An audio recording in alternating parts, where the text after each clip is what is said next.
जय हिंद दोस्तों, रैंकर्स परीक्षा में आप सबका स्वागत है।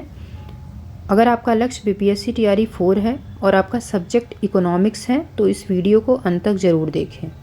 आज मैं बात करूंगी इकोनॉमिक्स के स्ट्रेटजी की। उसके पहले मैं अपने बारे में बता दूं तो मेरा सिलेक्शन बीपीएससी टीआरई 3 में जूनियर में एसएसटी में हुआ है और मेरा जो सब्जेक्ट था वो ज्योग्राफी और इकोनॉमिक्स था। देखिए, इकोनॉमिक्स को लेके सबसे बड़ी दुविधा यह है कि इकोनॉमिक्स को कहाँ से पढ़ें, क्या रिसोर्सेज रखें। मैं भी जब प्रिपरेशन कर रही थी तब इस चीज़ के लिए काफ़ी परेशान थी कि इकोनॉमिक्स को पढ़ें कैसे या फिर कहाँ से पढ़ें। फिर मैंने काफ़ी जब रिसर्च किया तो मैंने देखा कि काफ़ी बड़े बड़े चैनल हैं जिनके मिलियन में सब्सक्राइबर हैं, वो एनसीईआरटी को बस लाइन बाई लाइन के पढ़ के निकल जा रहे हैं। देखिए, एनसीईआरटी को तो लाइन बाई लाइन हम भी पढ़ सकते हैं ना, वो तो कक्षा 3 का बच्चा भी पढ़ सकता है। लेकिन सबसे ज़रूरी है कि एनसीईआरटी को पढ़ के समझना, मतलब समझ के पढ़ना। और क्योंकि क्वेश्चन देखिए अंडरस्टैंडिंग लेवल के आ रहे हैं तो आप एनसीईआरटी को स्किप नहीं कर सकते हैं। और एनसीईआरटी को आप जितना बेहतर समझेंगे उतना बेहतर आप क्वेश्चन सॉल्व कर पाएंगे। और तो चलिए आगे बात करते हैं कि मैंने टीआरई 3 के लिए क्या अलग किया था जिससे कि इस बार सिलेक्शन मेरा हो पाया। और देखिए, अब रिसोर्सेज की बात करते हैं जो कि सबसे ज़्यादा किसी भी एग्ज़ाम के लिए या फिर किसी भी सब्जेक्ट के लिए इम्पॉर्टेंट होता है। तो बाकी सब्जेक्ट की तरह यहाँ भी एनसीईआरटी का मुख्य रोल है, क्योंकि अगर आपने टीआरई 2 का पेपर देखा होगा तो आपने देखा होगा कि सीधे लाइन उठा ली गई थी एनसीईआरटी और एससीईआरटी की। लेकिन वहीं आपने अगर टीआरई 3 का पेपर देखा होगा तो वो थोड़ा डिफरेंट पेपर था। वहाँ पे कॉन्सेप्ट पूछे गए थे। इवन टीआरई 3 का जो एग्ज़ाम हुआ था उसमें तो खैर इकोनॉमिक्स क्या ही पूछा था भगवान ही जाने। लेकिन देखिए, एनसीईआरटी पढ़ने से क्या होता है ना कि आपकी थॉट प्रोसेस डेवलप होता है। जैसा कि मैंने अभी ऊपर बोला ना कि लाइन बाय लाइन ऐसे ही पढ़ के नहीं निकलना है, उसको समझ के पढ़ना है। क्योंकि जब हम समझ के पढ़ते हैं ना तो हमारी पेपर सॉल्विंग टेक्निक जो है वो विकसित होती है। दूसरा आपका रिसोर्स क्या है, वो एससीईआरटी है। देखिए, हाँ, 9th और 10th की आपको एनसीईआरटी करना है। ओके, 9th और 10th की करनी है, ठीक। सेम आपको अगर मैं एससीईआरटी की बात करूं तो आपको 9th और 10th की एससीईआरटी करनी है। और ये एससीईआरटी जो है वो आपको गूगल पे मिल जाएगी। आप गूगल पे डाल दीजिए 9th क्लास इकोनॉमिक्स एससीईआरटी या फिर बिहार बोर्ड एससीईआरटी डाल देंगे तो आपको वो मिल जाएगी। तो आपको करना क्या है, एनसीईआरटी पढ़नी है 9th 10th की और एससीईआरटी करनी है। तीसरा आपका जो रिसोर्सेज है वो बजट और इकोनॉमिक सर्वे करनी है। देखिए, अगर मैं बजट और इकोनॉमिक सर्वे इसलिए कह रही हूँ पढ़ने के लिए क्योंकि आपने नोटिस किया होगा कि जो टीआरई 3 थी उसमें डेटा पूछा गया था। टीआरई 3 जो कैंसिल हुई थी ना उसमें आपसे डेटा पूछा गया था, जो कैंसिल हुआ था एग्ज़ाम। तो पेपर देखिए हर बार कुछ ना कुछ वेरिएशन देखने को मिल रहा है, तो ऐसे में हमें रिस्क नहीं लेना है। हमें हर एक लास्ट प्रयास करना है जिससे हमारा सिलेक्शन हो जाए। आपको बजट और इकोनॉमिक सर्वे जो है वो दोनों लेवल के करने हैं, चाहे वो केंद्र हो या फिर वो बिहार राज्य का हो, दोनों लेवल का करना है। अब देखिए, इसको करना कैसे है। आपको बजट और इकोनॉमिक सर्वे को ऐसे आपको पोथी लेके नहीं बैठना है। आपको सिंपल सा फंडा अपनाना है कि आप बजट डाल दीजिए जिस भी सत्र में आपका पेपर है।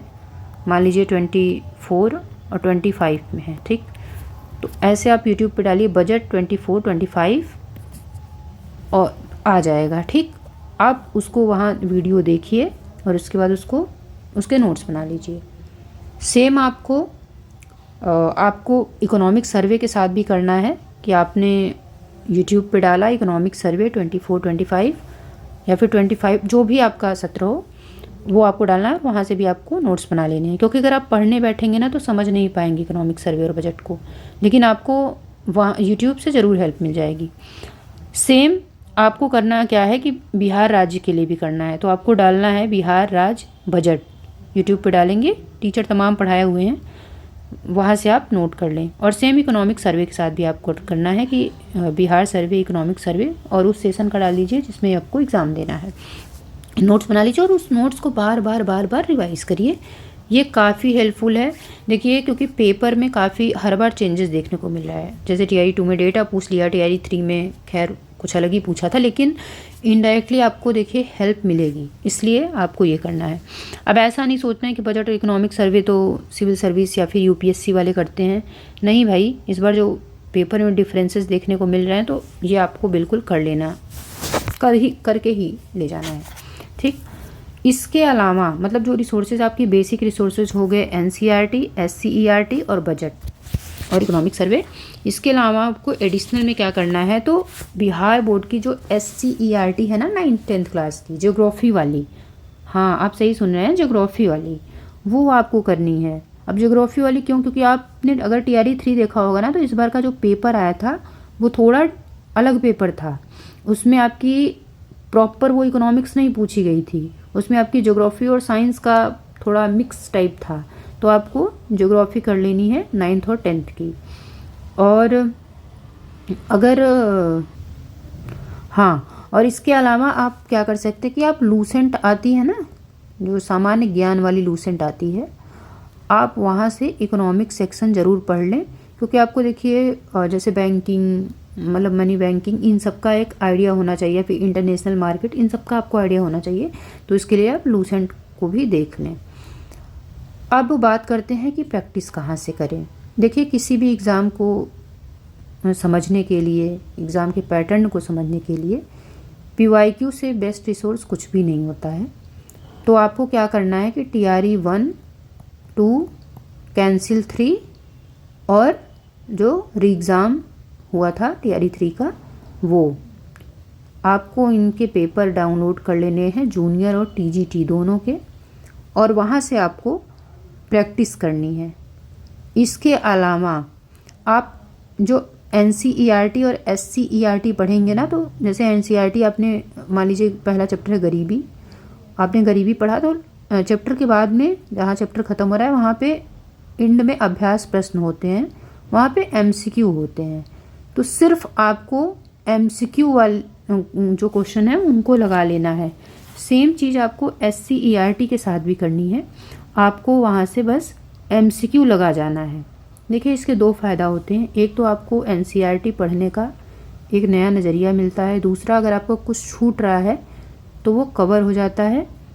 हाँ, एक चीज़ और ध्यान देना है कि जो NCERT या फिर SCERT है वो थोड़ी ओल्ड है। मान लीजिए 2000 की अगर वो पब्लिश हुई है और आपसे जनसंख्या का डेटा पूछ लिया तो वो 2000 वाला डेटा रहेगा। आपको उसमें बस डेटा नया डाल लेना है, लेकिन आपको क्वेश्चन को ज़रूर सॉल्व करना है। अब इसके अलावा आपको प्रैक्टिस कहाँ से करनी है, तो जो BPSC के PYQ होते हैं ना, जो PCS वाले क्वेश्चन होते हैं, आपको घटना चक्र ले लेनी है और वहाँ से सिर्फ PCS वाले, बिहार PCS वाले क्वेश्चन लगा लेने हैं। इसका रीज़न मैं बता रही हूँ, क्योंकि देखिए ये एग्ज़ाम जो TRE का है वो BPSC कंडक्ट करा रही है। तो जो आयोग एग्ज़ाम कंडक्ट करा रहा है ना, तो उसको समझना ज़रूरी है। इसलिए आप BPSC के PCS वाले क्वेश्चन ज़रूर लगाइए।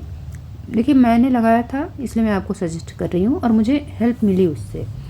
तो आपको इतना करना है। अब इसके अलावा देखिए अगर मैं मेरी बात करूँ तो मैंने कोई भी प्रैक्टिस सेट ऐसे नहीं ली थी, जैसे अलग अलग पब्लिकेशन के लोग प्रैक्टिस सेट लेते हैं ना, तो मैंने ऐसे कोई नहीं ली थी। लेकिन अगर आपको लग रहा हो कि इतना करने के बाद मतलब आपको होता है ना मेंटली सेटिस्फैक्शन नहीं मिल रहा है, तो आप किसी भी पब्लिकेशन की टेस्ट पेपर ले सकते हैं। और लेकिन इतना करने के बाद ही लेना है, इसके पहले नहीं लेना है। अब देखिए मैं इन सब से अलग बात करूं तो देखिए ज़रूरी नहीं है कि जो चीज़ें मैंने की, मतलब जो चीज़ें मेरे लिए वर्क की वो आपके लिए भी वर्क करें। कि देखिए हर इंसान का जो माइंड होता है ना वो अलग अलग होता है। आपका माइंड अलग है, मेरा माइंड अलग है। हो सकता है कोई चीज़ आपको जल्दी समझ में आए, मुझे लेट समझ में आए, या फिर किसी को आपको लेट समझ में आए, मुझे जल्दी समझ में आए। तो ज़रूरी नहीं है कि मैं जो बता रही हूँ वही रिसोर्सेज आप फॉलो करें या फिर बस उतने में ही आप सिमट के रहें। आपको देखिए अगर इससे बेहतर रिसोर्स मिल रहे हैं तो आप बिल्कुल फॉलो करें, लेकिन मैं जितना बता रही हूँ ना इनको आप स्किप भी मत करिएगा, क्योंकि अगर आप इसको स्किप कर देंगे ना तो फिर सिलेक्शन की संभावना काफ़ी कम हो जाएगी। तो आपको स्किप तो बिल्कुल नहीं करना है जितना मैं बता रही हूँ। इसके अलावा आप एडिशनल चीज़ें कर सकते हैं। अगर आपको कोई टीचर लग रहा है कि हाँ ये अच्छा पढ़ा रहे हैं, तो आप फिर जा सकते हो उनके साथ बिल्कुल, लेकिन जितना मैंने बताया है उतना करने के बाद, क्योंकि कुछ चीज़ें होती हैं ना, मैंने देखिए चूँकि मैं बहुत टीचरों के मतलब बहुत सारे मैंने भी काफ़ी रिसर्च किया, लेकिन मुझे मिले नहीं कोई टीचर जो कि उन्होंने प्रॉपर, बड़े बड़े चैनल हैं जिनके मैंने बोला ना काफ़ी मिलियन में सब्सक्राइबर हैं, बट वो भी नहीं बता पा रहे हैं। मुझे पीजीटी का तो नहीं पता क्योंकि मैंने नहीं देखा था, देखूंगी तो आपसे आगे कभी चर्चा कर लूँगी। लेकिन अगर मैं जूनियर और टीजीटी की बात करूँ, स्पेशली जूनियर की बात करूँ, तो मुझे नहीं दिखा कि कोई टीचर जो है वो इकोनॉमिक्स सब्जेक्ट पर कुछ ऐसा दिया हो कि मतलब उसका पढ़ाया फंस गया हो या वो। देखिए दावे तो बहुत लोग करते हैं, लेकिन फैक्ट यही है कि नहीं फंसा है।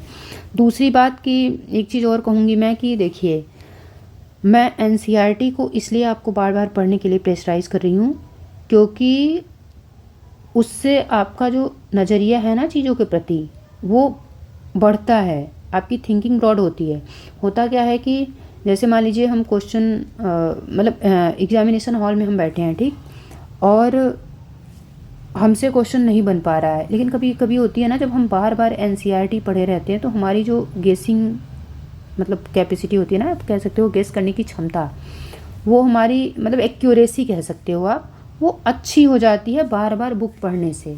देखिए मैं आपको एक सिंपल सा एग्जांपल बता रही हूँ। जब मैं TRE 3 का पेपर दे के आई, आप बिलीव नहीं करेंगे, मेरे आंसर की से मतलब जो कोचिंग के अलग अलग कोचिंगों ने जो आंसर की निकाला था उससे मात्र मेरे 16 क्वेश्चन बन रहे थे, और मैं मान ली थी कि मेरा सिलेक्शन नहीं होगा क्योंकि 16 क्वेश्चन में क्या ही होगा भाई, बाकी सब्जेक्ट में भी उतना नहीं था, और 16 तो भाई बहुत कम है। मतलब इसका मतलब मैं जो मेरा दूसरा सब्जेक्ट है ज्योग्राफी, उसमें मैं 40 लाऊं तो वो तो था नहीं।